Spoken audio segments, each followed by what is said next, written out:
Hi, everyone. This is Joseph Hall. Oh, and we have Tiffany Wilhelm already. Hey, Hello. how So are great. you? I'm well. I love when this works. Right. It's great. Fingers crossed. Great. Yes. So glad to have you here, Tiffany. Thanks Same. for Thank you joining. for asking so much. Yes. So, as some folks know who join us every week, this is 19 Minutes with Joseph Hall. I'm Joseph Hall, the executive director of the Kelly Strayhorn Theater. And I am a black, queer, cis man with a bald head, pretty striking eyebrows today, dark eyes, one earring. I'm wearing a kind of textured white t shirt in my apartment, which is, let's see, light gray and pretty airy. You can see my ceiling, which is white. And I have with me today Tiffany Wilhelm, who I have known for quite some time in different kind of iterations in the Pittsburgh art scene. But I would love for Tiffany, for you to kind of let us know who you are today. Great. I'm really glad to be with you and Joseph. Just anytime we talk, it just makes me happy. So thank you. I am here in my home, in my bedroom. Sort of behind me, there is a cream wall and a green wall, and sort of a big wardrobe. And I am a white woman, although definitely for the last few years been really sort of exploring sort of more non-binariness, which I do think is more true to me. I have part of that is I have extremely short brown hair with plenty of gray sprinkled in, and so I've been grateful to be able to have a cut that I can just use the clippers on at this time, and so that's been nice. I'm wearing a blue shirt and some big round earrings that are sort of half wood, or they're fully wood, and then half of them is painted that's sort of a blue and white swirled pattern. And really glad to be here. And Joseph, I'm just so glad that you've added this practice of visual description into your work. I was just reading more about an amazing disability activist that passed away last week, Stacey Park Milburn. There's a great sort of tribute hashtag going around called Stacey Taught Us, so that's something to check out. She's spelled Stacey with C-E-Y at the end. But yeah, tremendous activist, lived in the Bay Area, had been involved with many things, including Crip Camp. There was a documentary that came out of that a Right. couple recently, and then there's this long, beautiful disability justice workshops connected to that, and all the folks working on that. And so that has been happening every Sunday, but they canceled it this past Sunday, and so got to learn more about her and had been reading some of her work already. So thanks And for these kind of practices. They're so important. certainly, and thank you. Will you say her name one more time? Yeah, Stacey Park Milburn. Stacey Park Milburn. Hmm. Yeah. Okay, great. Um, so Tiffany, I knew you in my first go around when I was here in Pittsburgh. At some point, I don't remember when you came to Pittsburgh actually. When I was at Kelly Strayhorn, and now you are with the Opportunity Fund, which we'll talk about later. But I want to know how you are doing, how Tiffany is doing as a human in this world, in relation to work, not in relation to work. How are you doing? How are you kind of managing these days? Great. Thank you. And I'd love to hear that from you too. I know you might make these interviews a little bit more about the folks you're interviewing. I'm doing okay. I've been just really talking about how much there's sort of a roller coaster presence, and so it depends on the Mm, day, depends on the hour. Coming off of a weekend where I did sort of try to take some more time and did get out to Raccoon State Park, not far away, and Raccoon Creek, and did some hiking, and so just those kind of practices are really helpful at this time. Like walks have been helpful. Like I think nature is especially helpful at this time. And just I've been carrying a lot of sort of gratitude and continually acknowledging like how lucky I am, to still be working in meaningful work right now, and I'm really grateful for that. Grateful I am to connect to the different communities and humans that I get to connect to still, even though most of it's virtually. And so yeah, so it's a roller coaster, and trying to be really present with the roller coaster too. I think I've just tried to over time, and it's a lifelong struggle of like how to connect back to like really knowing what I'm feeling and how that's impacting me and how it's impacting my actions, and getting, this is a time to be even more present with that. And I think these last few days, and I think it was Friday when the New York Times like front page of the names came out, and it's approaching 100,000 in this country and 350,000 deaths. That's right. All over the world. Like there just is a lot of like collective grief present for sure. I've been lucky so far that I've known a few people that have had COVID-19, but no one has people have gotten, some of the people I know have gotten really sick, but no one has passed yet that I've known directly. But that will change, I'm sure. So just trying to be present with all of that. Thank you. You're reminding me that I saw a choreographer that I actually worked with in Vermont. I was supposed to be performing there the second week I came back to Pittsburgh. I was up there, and then at Middlebury College, and of course they called that their spring semester would be canceled, and then all of the dancers and performers traveled home. But unfortunately, during that time, the choreographer that I was working with, her father was in the hospital with COVID, and he did pass, and he was named in that New York Times. So I just want to kind of call her out and just say her name, Lida Winfield. And yeah, that was really quite striking, that list. So I am with you, feeling, very kind of privileged and grateful in this moment. And you mentioned that you're grateful to be doing the type of work, meaningful work that you're doing right now. And I know that you're at the Opportunity Fund, which has been so great to Kelly Strayhorn and so many other arts organizations and individual artists. Not only is it great to receive funding, but it's great to be in conversation and in community with a foundation that is really kind of progressing the way that philanthropy is done and their relationship to the folks that they fund.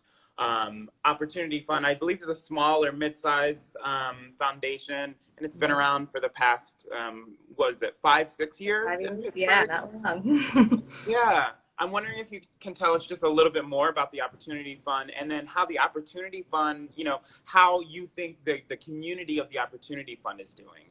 Sure, thank you. And it is a real, just deep honor to do that work. I'm guessing my colleague Jake Goodman is watching this because he warned me he would. I've come to things he didn't want me to come to too, so I guess it's fair. But it's a beautiful space. It's just the two of us on staff, and then it really is a sort of family foundation that comes from Jake's family. So his aunt was sort of the main benefactor, and really, as we've been talking recently, so many of her values sort of carry through this work. Her name was Jerry Kay. She was just a deep listener. She was involved in philanthropy here. She was a social worker, many things that just feel a real honor, white Jewish woman, real honor to carry forward her ways of doing racial justice, and figuring out now what racial justice means to us, and just her love and commitment to the arts. And so what a gift to work in all those things. And it's just sort of every once in a while I sort of pinch myself because these are all of my passions, all of them. What an amazing thing. And so and being small, generally, like we have we're able to figure out as we go and to be nimble. And I know Jake's really valuing that right now, and I am too. And so in this time we were able to do some kind of unsolicited grants to grantees that we have been working with over time, and just sort of say, hey, we know you, we trust you, you need support, like especially for arts organizations, it was a lot of general operating support, and then it was a real commitment to community-based, people of color-led, grassroots organizations, and many things kind of connected to all of that. And so so that felt meaningful, and that funding is both, it was, you know, it was so important at this time. I think sometimes in philanthropy, especially like the last time there was the recession, there was all this pulling back and not giving as much when it was exactly the time when money needed to be given. And so there was a real commitment to not just giving our regular money, but also taking some out of what the endowment basically and giving more this year. So really grateful we can do that. And Jake too, I just appreciate his just like heart-centeredness way he comes about it. So we've just been trying to communicate as much as possible too, to like, and yeah, be in relationship as much as possible. And that's a hard thing because it's still, there's such a power dynamic in philanthropy. You know, we don't expect that people trust us or anything, but we do what we can to sort of build those relationships so that maybe over time that can be true.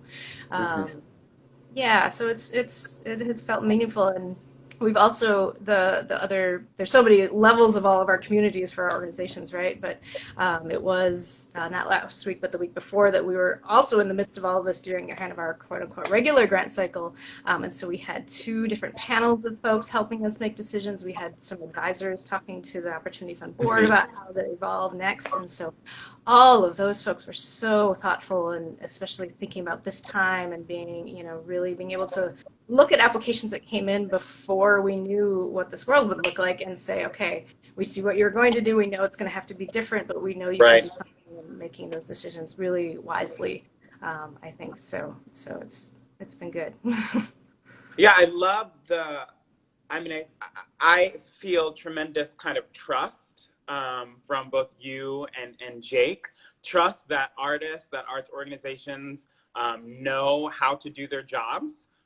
Do their job well, and that there are so many factors to kind of us doing our jobs well, and that there's not kind of extra burden that you are wanting to put on arts organizations or artists. I'll also say, you know, before this kind of shutdown, I would walk past the Opportunity Fund's office, which is just located in Garfield, in kind of a storefront, you know, glass windows. You can look in and see Tiffany, and I would see Tiffany, and I would smile, and I would walk in and interrupt whatever she was doing, and we would hug and chat for a moment. So, you know, it's amazing, even the way that, even your location, your office, and how you can be seen. You know, there's even a kind of transparency in your workspace and being seen from the street. Yeah, literal transparency. So it's nice to be able to, you know, just walk in and just say hi, that it doesn't have to be about an application or anything else. It's just kind of neighbors and friends saying hi to one another. So I really appreciated that. And that's one of the things I miss a lot about this current time. Me too, and we'll get back to it. And it has been great. It's like how many people have just popped in, you know, just was like, what is this place? You know, and like we've had have a great conversation about work they're doing that may or may not, you know, connect to something that we could fund. But it's been a real gift. You're right, to that location. So I can't wait till we can have you walk by and stop in again. Sure. Yes. And for folks who are just joining, this is 19 Minutes with Joseph Hall, reclaiming the 19 and COVID-19, taking that 19, turning it into minutes, and speaking with arts leaders from Pittsburgh and around the country, around the world. And today I have with me Tiffany Wilhelm from the Opportunity Fund. So Tiffany was just telling us more about the Opportunity Fund and kind of what they have been doing and how their community may be doing now. And I know that you all have released several communications about your kind of promises in this moment. Would you mind just speaking some of those? Sure. Yeah, indeed. And I think, you know, we've talked a couple times, you know, some of it is like committing to giving more funding this year, which I think is really important. There's commitment to like being really opening to listening constantly, and Jake and me, like we've just had so many conversations with folks about what's happening, what decisions are being made, how people are sort of pivoting or not, and we really want to just still be so committed to listening and figuring out how we can be in relationship to those things. There was a deep commitment to kind of do this COVID-19 response fund and to do our regular funds, regular grant cycles, and so there will be a normal sort of grant cycle on the second part of the year, and so that next letter of inquiry deadline is July 15th. We really are so, and that is open, like we have open letter of inquiry process, so everyone is welcome to apply for that. Yeah, and I think there were a bunch of other things in that commitment document that's escaping me, but we committed to reporting back, and so that was kind of the next communication after that was like, okay, here's how we're trying to keep a bunch of those things, and so talk through all of the grantees that were given those sort of COVID response funds. I had that whole list up, and so I think we're just going to keep being as transparent as possible and really keep and think too about how we're pushing other funders or aligning with other funders. Was pretty early kind of a national pledge that foundations were signing related to many of these commitments, and so I know we want to sort of keep in touch with all of that, and I know I want to go further all the time, and so so continuing to find those ways. I love that. And, lots of folks are talking about this moment as kind of an opportunity that we need to not go back to a normal, but rather a new. And in that new, we really do have the opportunity to create a system that works better for us, better for artists specifically, and better for all of us in general. And with that in mind, I'm wondering if you have any advice for me as a new executive director. And just to share with folks who may not know, I began on March 2nd. And then as I've said many times before, a week and a half later, really, was forced to cancel our spring season and now our summer season. So not only am I going through this like kind of leadership transition, but also transition into COVID and hopefully out of it in some kind of way. So I always love to ask advice, and I would love to hear your advice for me. My advice is to just keep being you. I mean, there was just no doubt in my mind. I know that you were the person to do this and to lead this organization next. You're so also human-centered, heart-centered, artist-centered. Just keep true to that. Keep true to what your instincts are and to how much I know you communicate with artists and are an artist, and keep all of those voices in the front of what you do. And I know you do that already. So I would say continue. And I think that's what I've been thinking about too, is for those of us that are lucky enough to be able to be working, to have whatever resources we are, to like think about how we are pushing through that, like what is the new that can be created in this time that this opportunity gives. It's around all of these systems that, whether it's philanthropy, whether it's sort of the arts, whether it's the nonprofit industrial complex, all of these things, like what can we push through, what do we have influence over, that we can really make some shifts in this time that might have not have been possible before.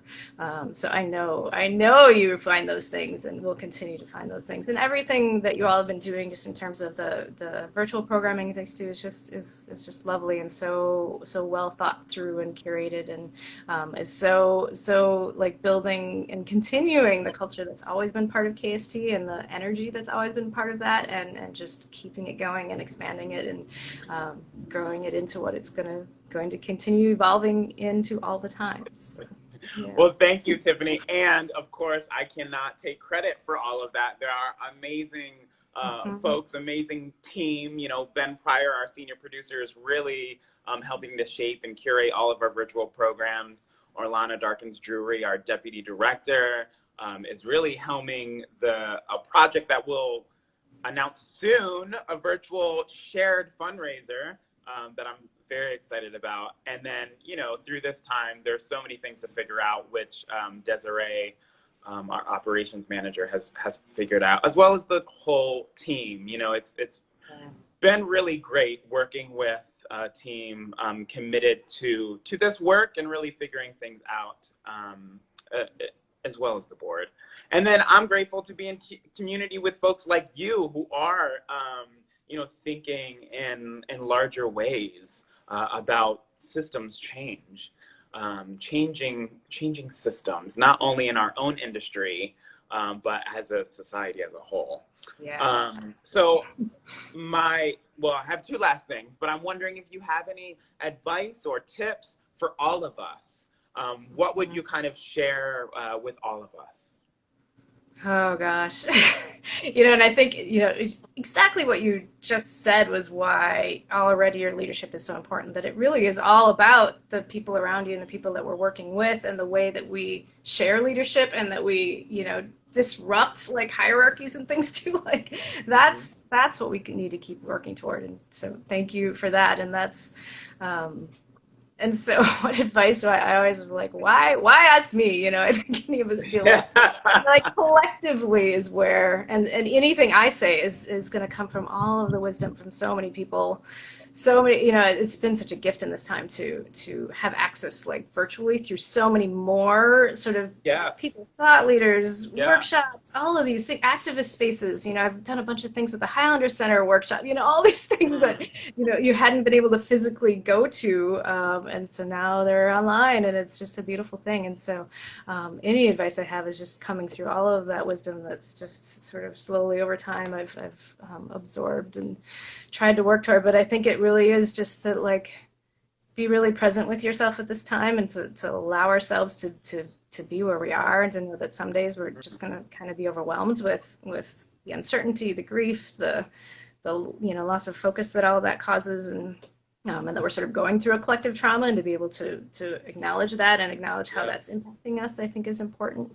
And so finding your tools at this time to figure out how we survive through those things and how we move toward back, continue to be in space then where we're taking enough care of ourselves that we can be the system change folks, the working towards liberation, the working towards justice constantly, that we want to be, but that sometimes the world can overwhelm. And so I have been grateful that I think over the last, however many years that I've had enough practices of knowing how to do that, that even if I don't do it all the time, I know those tools are around me and things too. And so, that's been great. So just find those things for ourselves, and to keep like really, I too want to continue the practice of deep self-reflection, whatever that looks like. It might be therapy, it might be like, digging into, I'm always sort of trying to understand whiteness and how that shows up in me. And, I was just thinking about this weekend and this, white woman in Central Park who called the police on a black man for asking her to leash her dog. What kind of ridiculous is that? And what is that? How is that in me? How, even though I work against that as much as I can, that's still there. And so so using this time to continue to find those things and work through them and heal them, and so that we can be in the world that we want to be in the world in the way we want to be. But it's like ongoing, never ending.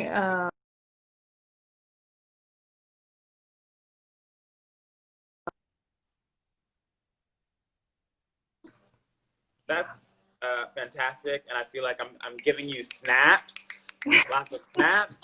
Felicia Peaches says, Felicia Peaches says, this has been so heartening to see such innovative and creative leaders in the arts community. Thank you for sharing that. And I feel like I need to mention the other people on the team real quick. So I want to say Annie, Sandra, Michael, Christopher, Robert, and Margot, as well as Orlana Desiree, and Ben. So just want to thank them all. Any last thoughts, Tiffany? Love KST, love you, love everyone in this community. Like, if we can actually really reclaim love as a radical force in a really real way, how about that's going to help us all a lot. So, such gratitude for you. Thank you for this. Thank you for asking me. Thanks for asking all of these amazing folks you've been talking to and all the artists and all the spaces you've been hosting. So just a lot of gratitude. Thank you so much, Tiffany. It's so great to be with you in this space. I always call these things like a room or a space. I do feel like we are sharing energy not in person, but Yeah. there's still like an exchange of energy. So for folks who want to know more about the Opportunity Fund, how can they follow the work that you're doing? Sure. The Opportunity Fund website is theopportunityfund.org. There's lots of good information on there. If you scroll right partway down this page, you can see where it says like COVID-19 updates, so you can read more about that work and things too. We do have a Facebook page that we update once in a while, but always look for our emails. Feel free to email, be in touch, and any of that. And I'm just going to shout out to another group that I'm involved with that I love, that is artEquity, and artequity.org is the website of that, and there's that group of activists, artists, folks has just been doing tremendous work too, and at this time a donor basically said, I want to like give some meaningful grants at this time to artists and activists, and said to artEquity, say, here, I want you to do this, so figure out.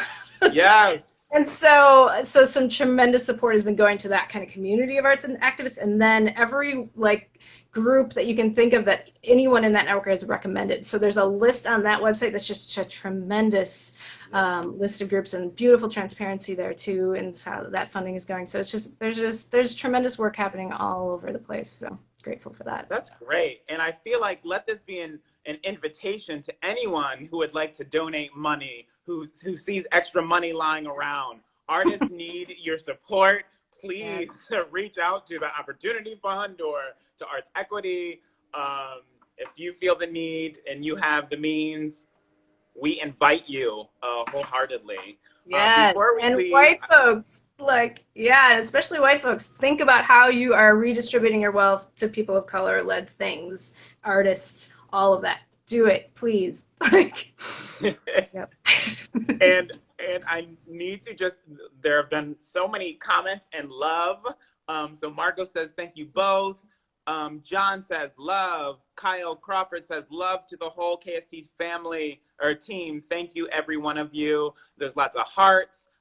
Thank you, Tiffany. This was a fabulous dialogue. Thank you both. So you really created a space with love. Thank you, Tiffany. I appreciate that. This is 19 Minutes with Joseph Hall. We are here mostly every week with amazing arts leaders from around the country. I was joined by Tiffany Wilhelm today. Thank you so much. And you can check out more virtual programs from Kelly Strayhorn by following us on Instagram, Facebook, KS Theater, and our website is kelly-strayhorn.org. Thank you all so much. Thank you again, Tiffany. And enjoy your week. Find some rest. I hope you got outside this weekend. Continue to do that. Thanks, everybody.